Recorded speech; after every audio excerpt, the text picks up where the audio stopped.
Welcome in, everybody, to this episode of Discard for Magic. We have a bit of an impromptu episode this time. We're doing a tournament recap. It's a little different from our normal episode type, and we hope you enjoy it. As always, I'm your host, Aaron. I'm James, the other host, and today we're joined by Profit and Askyriel, who were the finalists in the last deck building tournament for custom decks. Hello. Hi. So, Askyriel, you're fairly new to Summoner Wars. Why don't you just give us a little backstory on how you came to be playing the game? Yeah, sure. So I have a history with Magic the Gathering, which I understand many of us have. So I used to play a lot and actually played semi-competitively before COVID struck. So I used to go to tournaments and such. So that's to say that I enjoy card games and I enjoy the tournament aspect of them. About Summoner Wars, I looked at a video like 1 year ago. It was this YouTube channel that presented new board games because the second edition is fairly new in France, where I'm from. It's like it has 1 year basically. So I looked at this video and it has some components of Magic, and it also resembled chess. And there's a bunch of dice to throw. So I was like, oh, okay, looks interesting. And what really hooked me in is the diversity of the decks, the faction, and the asymmetry of the deck. I'm a big fan of asymmetry in board games. So just bought it, played it with my girlfriend, but she's not that fond of confrontational games. So just ended up on the shelf, and I was like, oh, this game is great, but I can't play it. And this summer, actually in August, I went on a holiday with a good friend of mine that's fond of board game as well, and just had him play a few games of Summoner Wars, and we ended up playing like every night. And when the holidays were over, I was like, okay, I need more of that, but I have nobody to play with. So this is where I looked at. I was like, maybe there's something on the internet for that. And this is how I actually logged to Summoner Wars online. It was August this year, and I've been playing every day since. So only I'd say the normal decks. And I was like, okay, I would love to participate in a tournament, and I would look at the tournament page, and it would always say no tournament starting now. So I was like, okay, I don't really know when it's supposed to start. This is where I connected to the Discord channel just to learn a little bit more about the competitive aspect of it. And when finally a tournament started, it's deck building. And I'm like, whoa, but I've never played a single match of deck building. I had like built a deck, but it was just to try the interface, how it looks like. And I'm like, well, yeah, but I want to participate, so just let's go. I basically picked Vlogs because Cloaks is my favorite faction, and just thought about how to make a fun and competitive deck with that, and just jammed a few cards here and there, and off I went. That's a crazy story. So your first game's a deck building, and you already made it to the finals.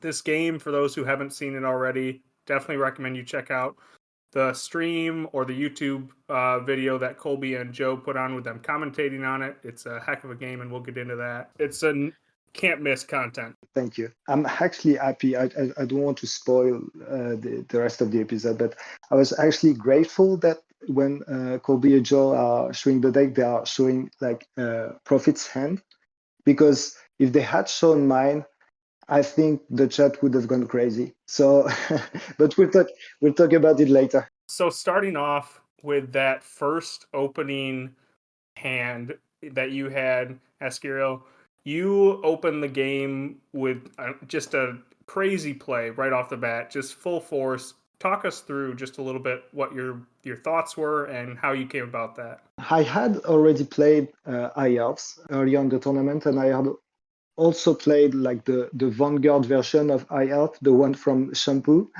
which plays a little bit similarly. And I knew from experience that I don't have end game against these decks. So I need to be really proactive because I'm not winning on economy. And I need to stick to Valeria as much as I can because I found out that Valeria is kind of mediocre against a summoner that's close to her. So it was my plan, basically get as close as possible to Valeria and plant portals in the behind the defense lines and try to stay there, try to sneak under the defense as much as I can, because if I get kicked out, then it's really hard for me to come back. Yeah, I think that opening like with slip by in the gate, you're already on the outside right away. We were like, well, this is the kind of game this is going to be. A nice aggressive opening there for sure. Maybe I got lucky with the sneak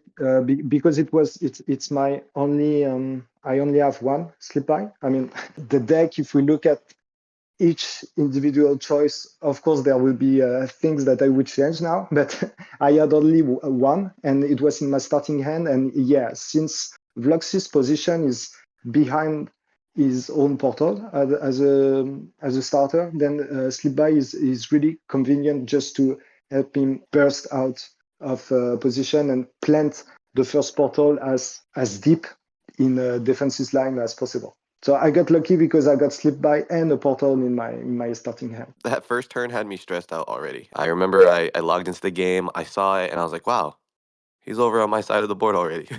Amazing. Yeah, so Prophet, you really had to be on the back foot for a couple turns because he had 3 units on your side basically, and he had a gate on your side in the very first turn. Walk us through like your mindset after those first couple turns when you were just like on the back foot for a little bit. Yeah, I mean, so that was just a huge threat, right? You plant a gate on my side of the board, you bring Vlox up, and I mean, he's right, because Valeria really struggles with dealing with enemy summoners or even champion units, to be honest. She just doesn't have a lot of tools to really dish out the damage she needs to really punish those kind of moves. And even worse is when you play High Elves, at least the way I play it, you rely a lot on Sanctity. So Vlox is just one of those summoners that can honestly keep up pace with the amount of value that Valeria brings. So having him on my side of the board with a gate and some supporting units, it was an immediate threat. And it was a really good play because it really forced me to play defensively and crowd the gate, focus it down, and just make sure that Vlox doesn't have a lot of options to reinforce his offense. I think, unfortunately, it for me, he managed to get another gate within like another turn or two, and so the entire time I'm playing this defensive game that I'm trying to make sure that he doesn't support that offense any more than he already has. And it was just it was a puzzle every turn to try to figure out, okay, how can I prevent myself from just getting extremely crowded on my side of the board? And I realize it's almost impossible to really think about all of the different reaches and maneuvers that Vlox can bring, because even in just base deck, Out of Shadows already really counters a lot of Valeria's formation strategies, because deceivers have to have someone adjacent to them. And so when you're trying to defend like a piece or another unit, the usual formation is some sort of corner strategy. And so Out of Shadows really abuses that. And then in deck building, I saw he ran 3 or 4 rogues, and so that already covers pretty much every defensive strategy you can think of, because you can't have corners.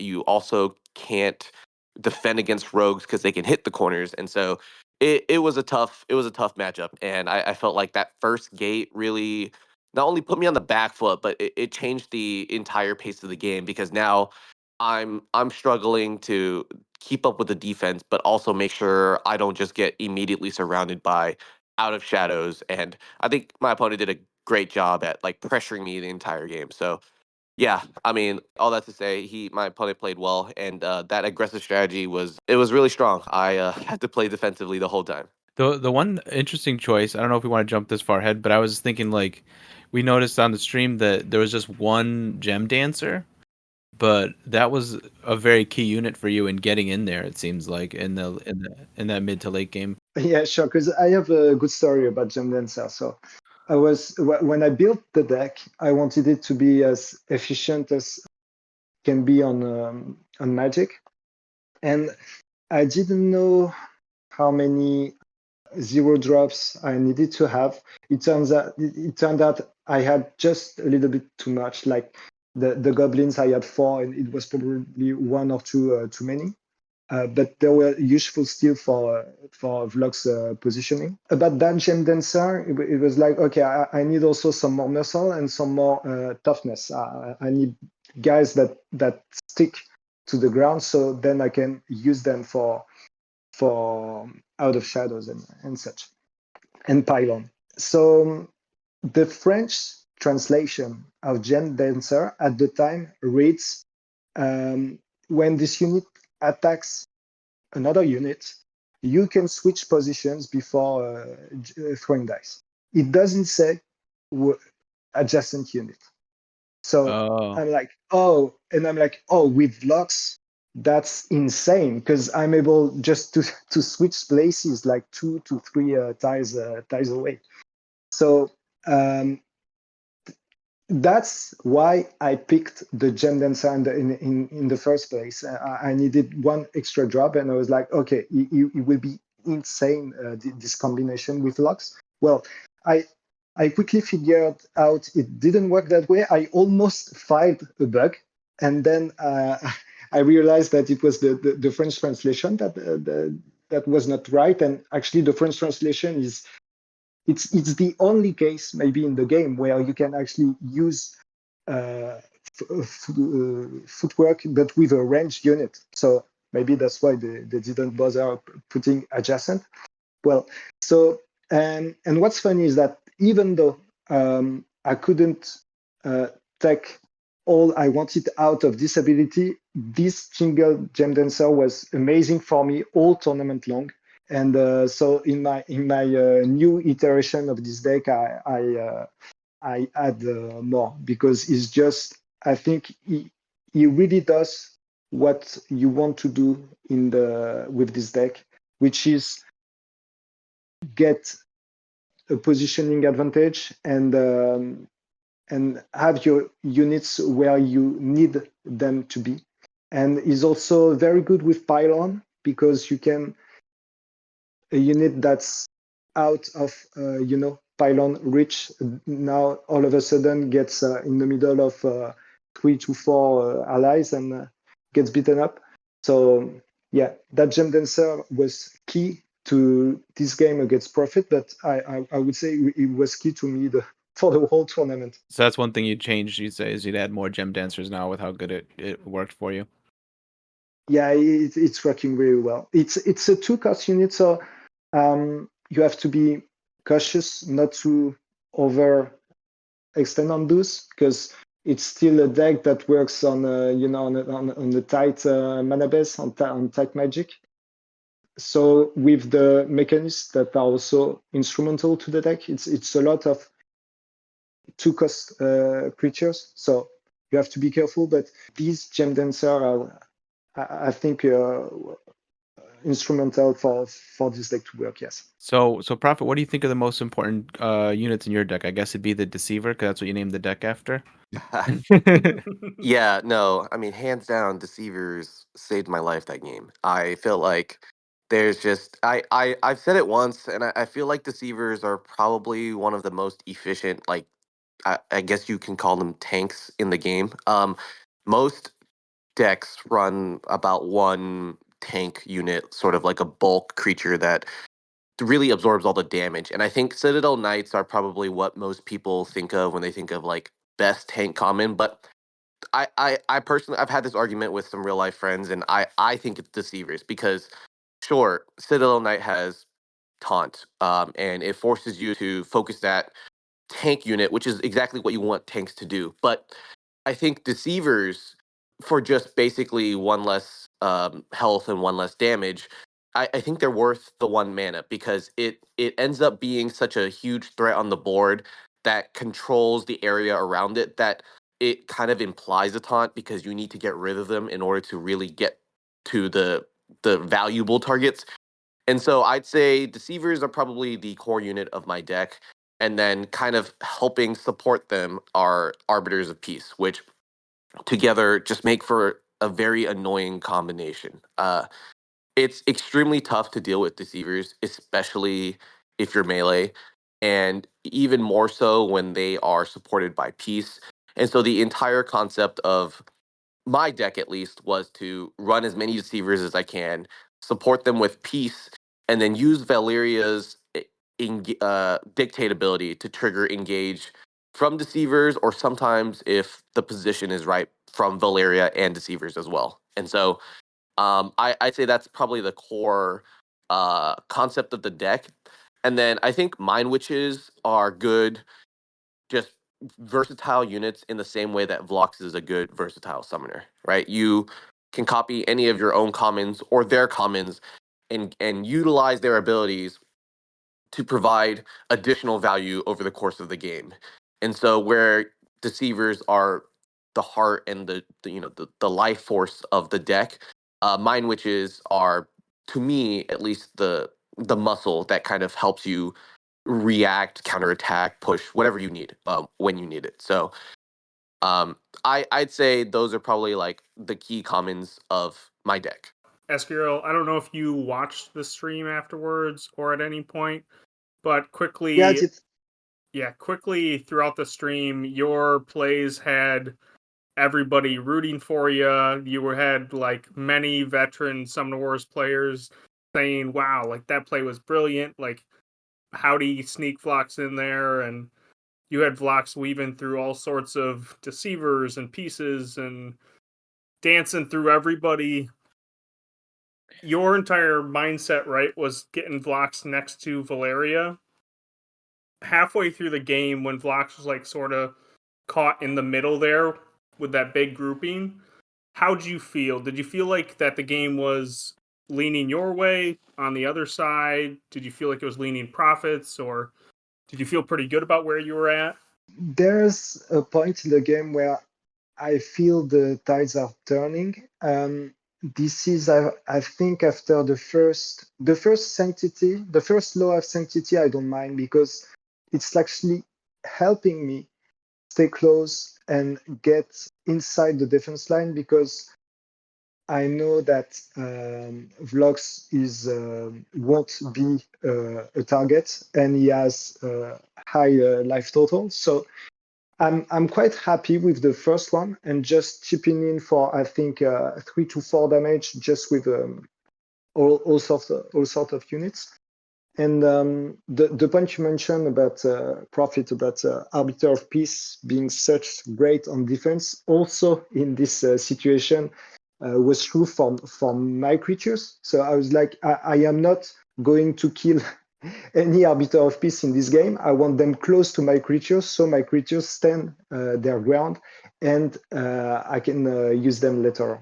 So what I was afraid of, what I was really afraid of, is that Valeria would get away from me and would get too far away from me. And I knew that if it happened, it would be extremely hard for me to break through the lines, even with the tools I had at my disposition.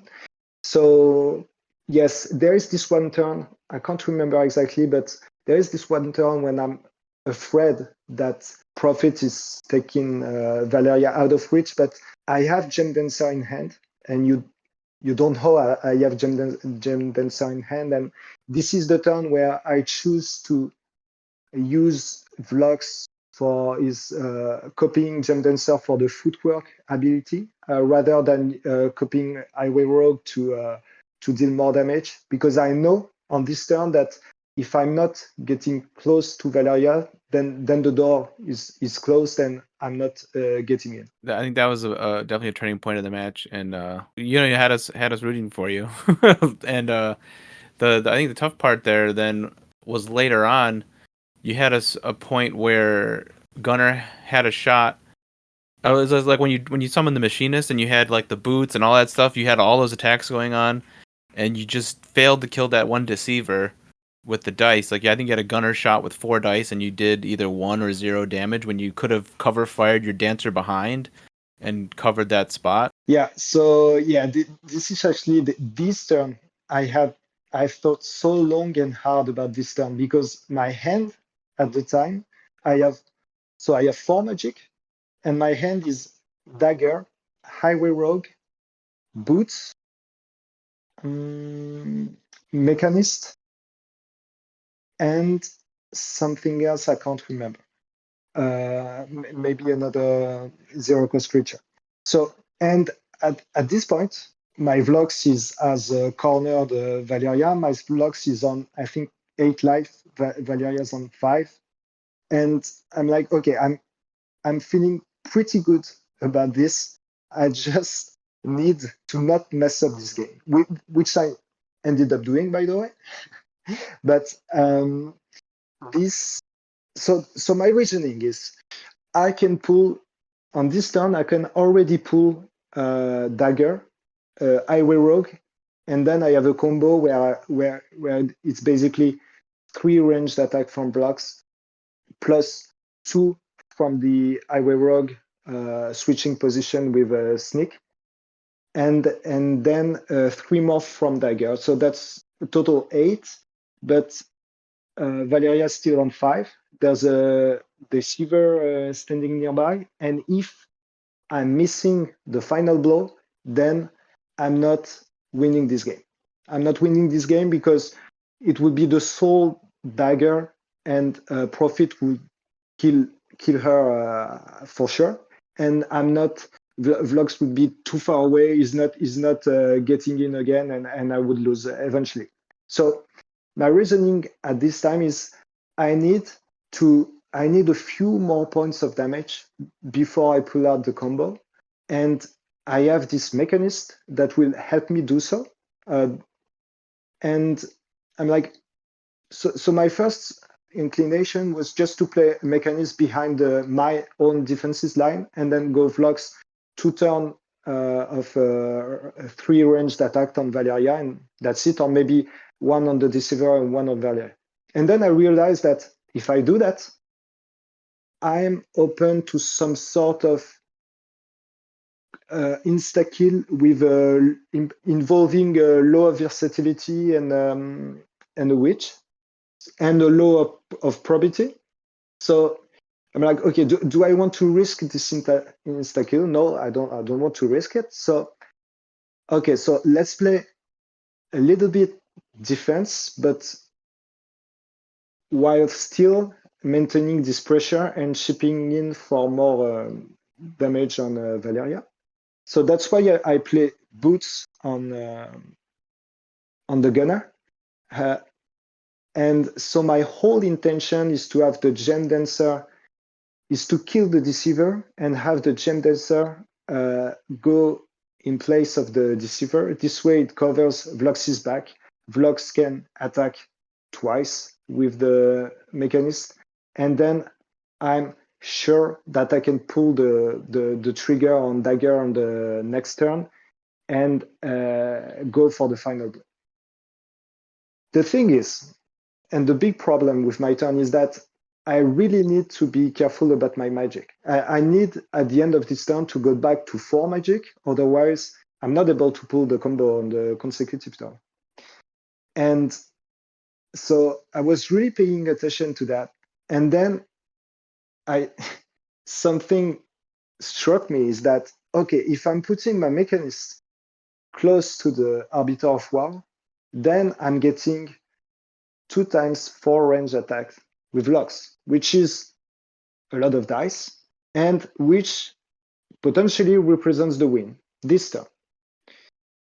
And this is why I go mechanist close to Arbiter of War. And I know that this mechanist is about to die on the next turn, but I don't care because Vlox is not going to copy Versatile anyway. He is going to copy Dagger's ability.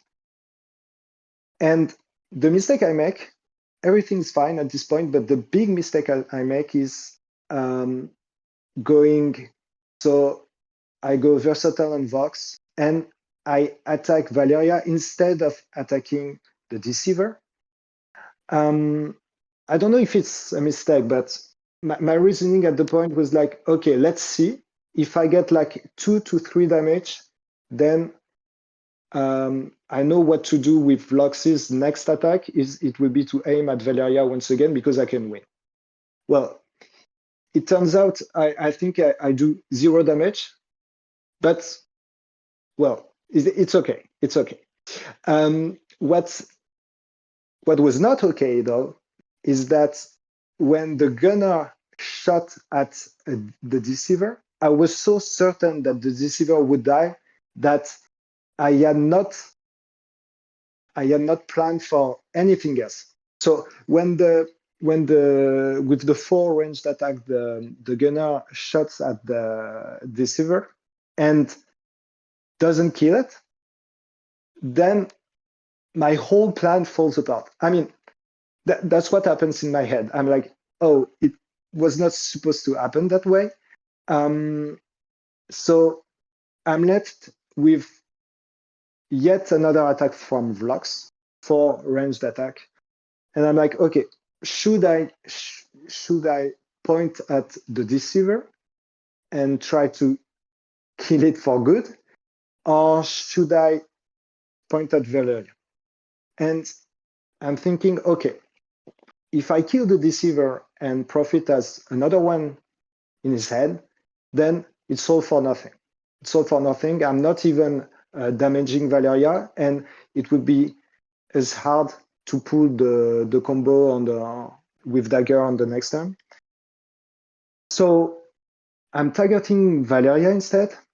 Ended up doing, I think, 1 damage, which was not great, and realized at my magic phase that not killing this Deceiver would mean that there was no way I had 4 magic and my Dagger in hand on my next turn. And I was like, okay, this is looking really, really bad.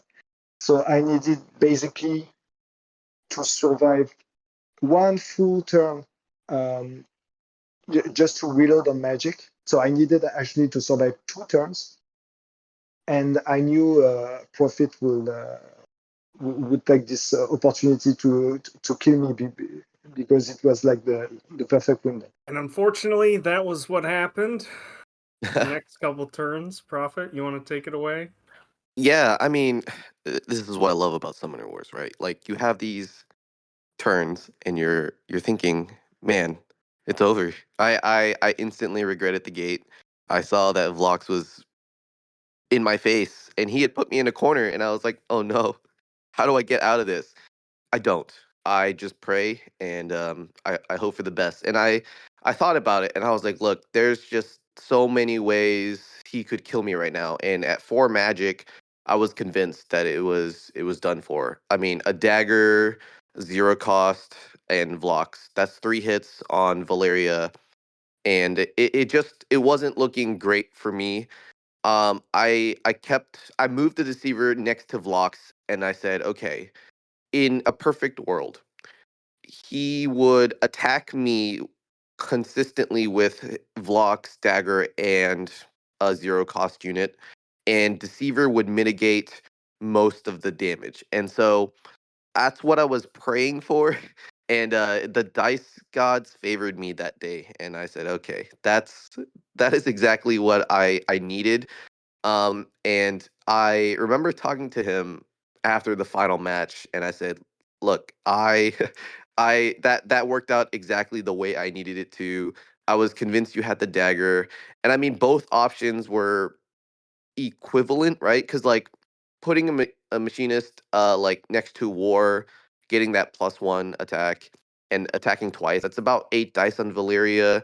which I was expecting about, Vlox, a zero cost unit, maybe the same amount of dice basically. So I said, okay, the odds I felt like were similar, but just the dice roll, the way it worked out, it favored me at the end. So I can respect the decision, right? Like I understand it was a difficult choice, but um it just goes back again to why I think deceivers are such a great one cost tank, because they consistently provide value over the life of the game.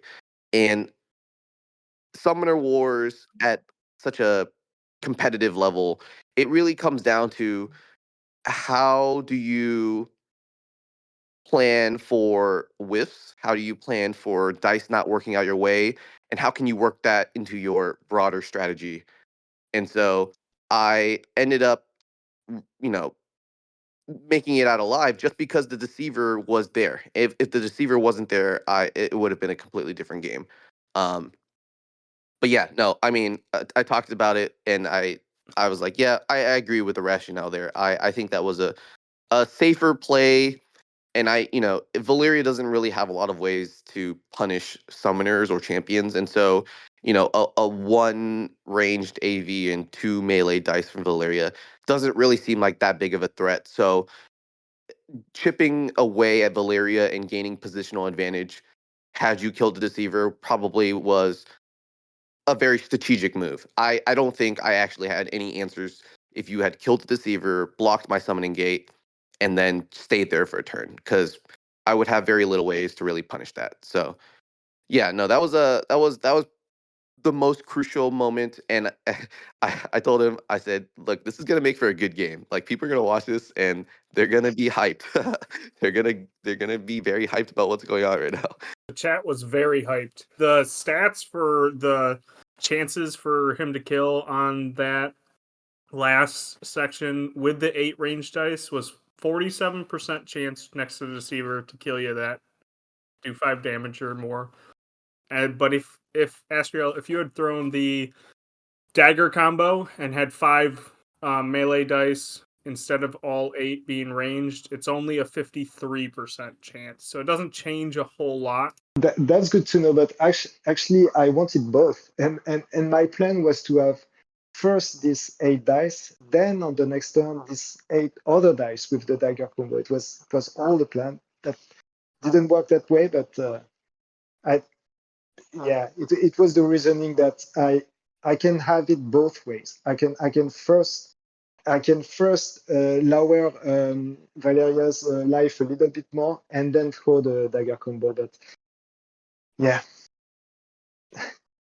I didn't account for the fact that Deceiver not dying would mean I would be short 1 magic. That that's it. And yeah, we talked with Profit after the game, and I agree that first it's still insane to have reached the finals of this deck building tournament. So I had no big expectations. Of course, I was disappointed with the result, but I like it that way, losing against a great player.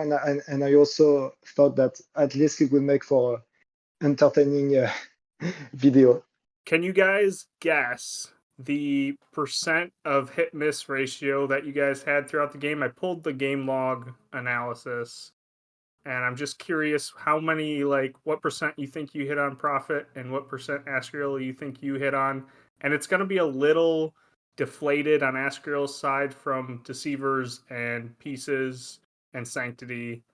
So a little deflated on both sides from Sanctity, but Profit didn't attack Vlox that much when Sanctity was up. So Is it the hit rate on summoners only, or any no, units? everything, the entire game hit rate, like what percentage of times you rolled hits on your dice. I'm gonna guess for me maybe 73%. That sounds like a good number. 75%. Oh, I was close. Very close. Very close. Impressive. I would guess around 50-ish for me. 37.5%. Oh, but I mean that also accounts for like the deceivers and pieces dropping everything, right? Yes, it does account for Deceivers and Pieces dropping everything. So you're probably around like 50, 55 if you add those in. So, Wow. but yeah, Wow. not great. But you guys both still played fantastic. It was a hell of a game, and it was a joy to watch. Thank you. Glad you enjoyed it. Yeah, thank you. We appreciate both you guys coming on to talk about the game. I think that's pretty much all the time we had. If anybody wants to check out the game, I'll drop the link in the episode description down below. But yeah, appreciate both you guys coming on to chat with us about it. Yeah, of course. Happy to do it. Thanks for having me. As always, this has been Discard for Magic, and we'll see you guys in a couple weeks.